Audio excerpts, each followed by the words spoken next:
Hey everybody, it's Ed. Last video I introduced you to my father, Richie, and now I want to introduce you to my mother, Angela.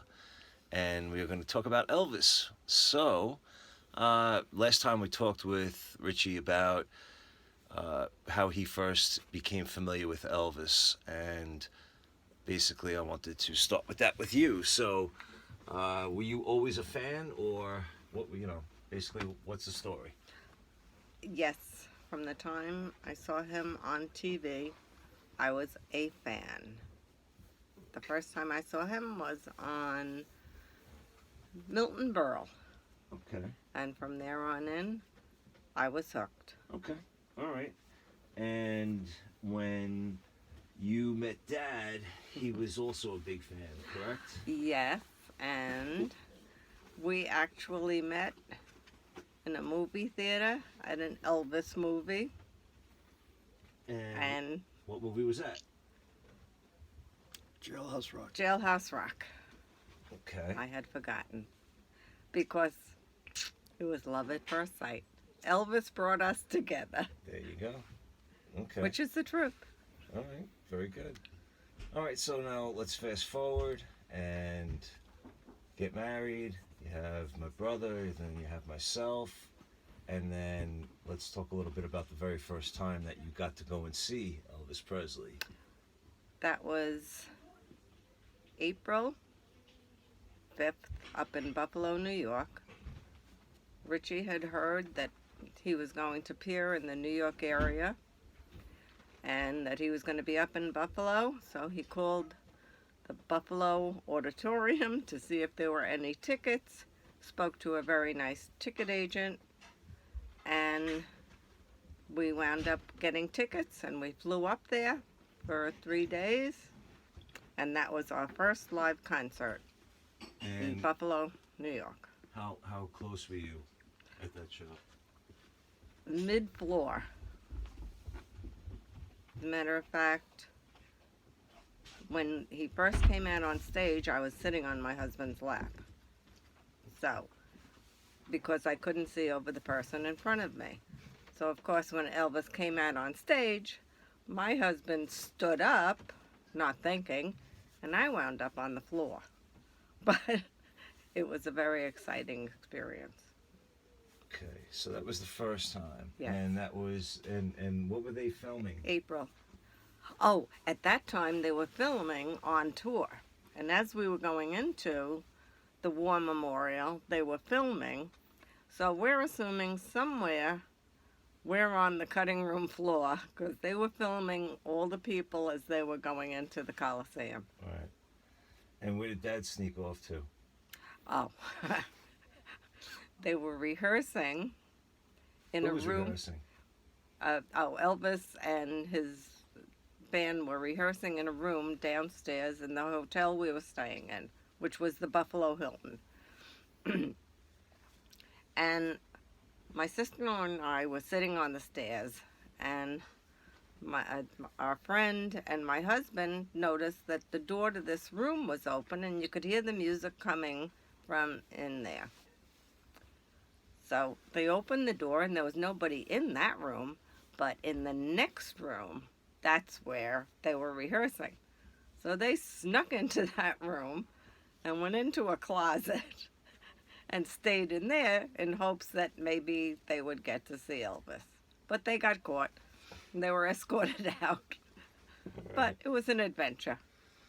Okay. All right. So that's 1972. And then from there, did you get to go to Vegas that year? First, we got to go to the Colosseum. No, not the Coliseum. 72 was the Garden. The Garden, I'm sorry. That's okay. I get confused. Right. Okay, first we got to go to the Garden, and at the Garden, my husband met our friends Pat and Jim, and we became friendly with them. And he actually met them online when he stood online from Madison Square Garden to get the tickets, and we became friends with them.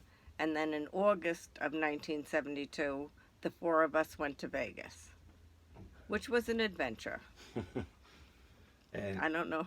how many shows did you get to see Elvis in '72 when you went to Vegas? 10, because we were there for 5 nights, and we went to 2 shows a night, a dinner show and the midnight show. Okay. I don't know if they went over this in the beginning. We were novices in Vegas, so we didn't know how the seating works. We didn't know you had to grease the palm of the maitre d'. So we had various seats. You just stood on line and you got what you got.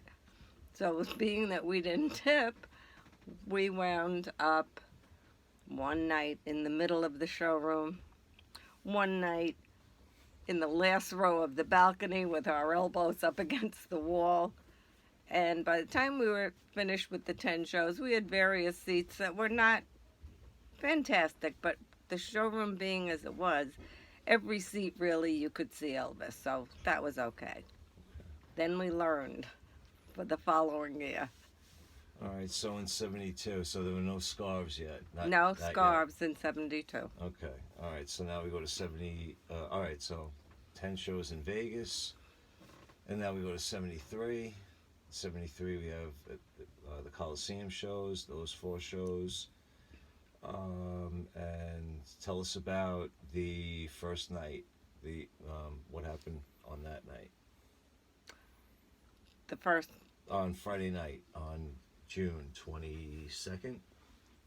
When I got my gold scarf. Yes. Okay. With front row center seats. Great show. And I got that scarf at the end of the show at Can't Help Falling in Love. So I got the last scarf of the evening. Okay. Nothing specific you can tell us about it, or? No. It's just, it was opportune. I stood up. I went up to the stage. He was right in front of me. I wait. By that time, you knew when he would give out scarves, and he was directly in front of me. So I just stood up very nicely and walked very nicely to the stage. And at first, the guards, that's right, at first the guards weren't going to let me. And Elvis kind of said, let her up, and told them to push aside. I forgot about that. Okay. And I walked right up.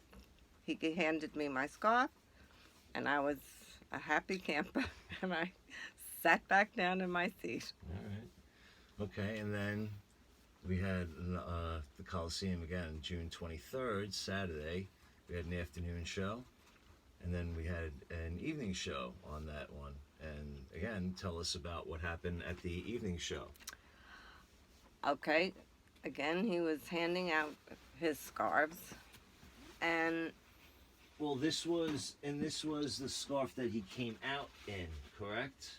yes, it was. It was the white scarf he came. That was handed out. Exactly. So he was doing. I don't remember the song. You knew the songs where he gave out scarves, and again, I'm front row center. But I said, well, I got one last night. Let somebody else get it. And a whole bunch of women rushed the stage. So now he didn't give it to any individual. There was too many people up there. So he took the scarf off and threw it.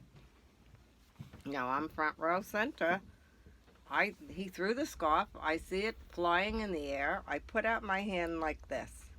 Well, that scarf landed right across my palm. I just put my thumb down and pulled it in and said, I guess it was meant to be. And I was willing to share, but I got it. What did it feel like when you got it? It was saturated.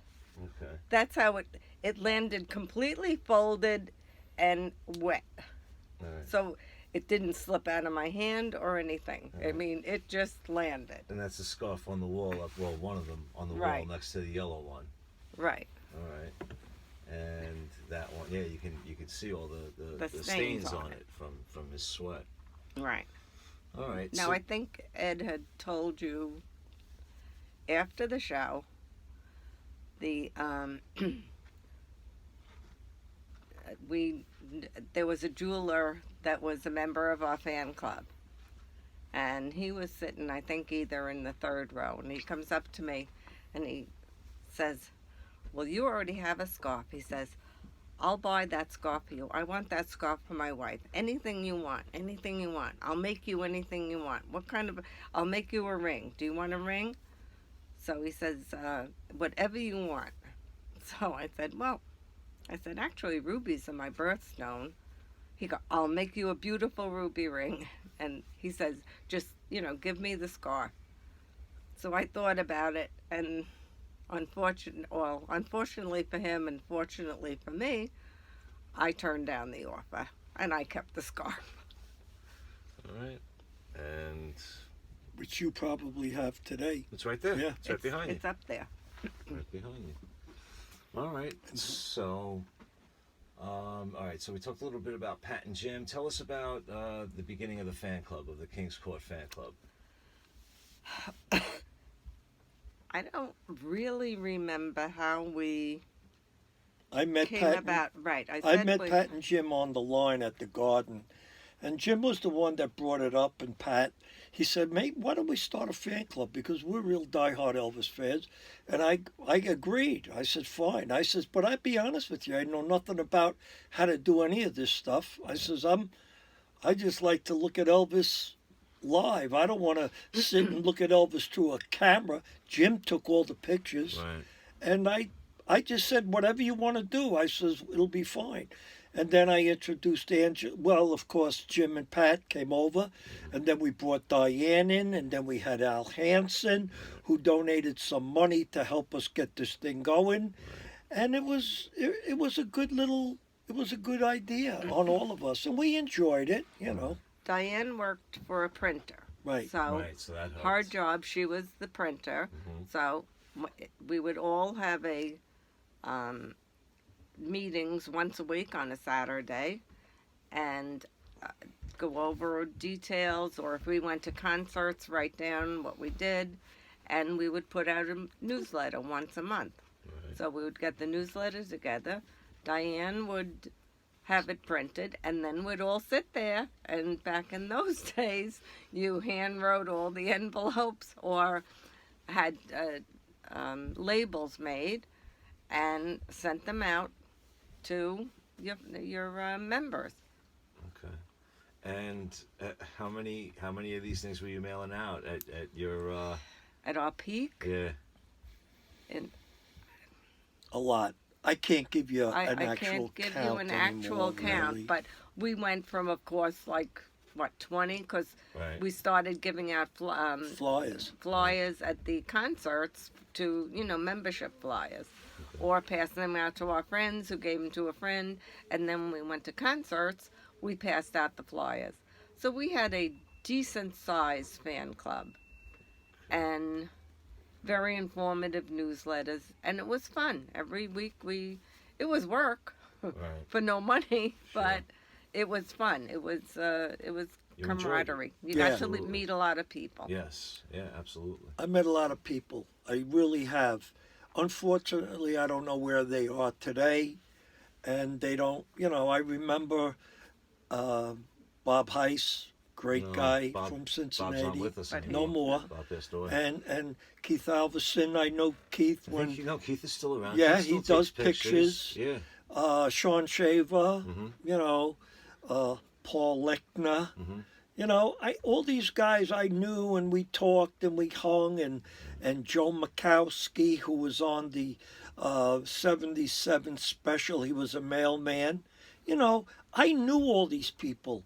Carol Mason, which was Carol Player, then it became Carol Mason. She's gone. She's not no more with us. I mean, all these people that I met in my lifetime with Elvis, God only knows where they are today.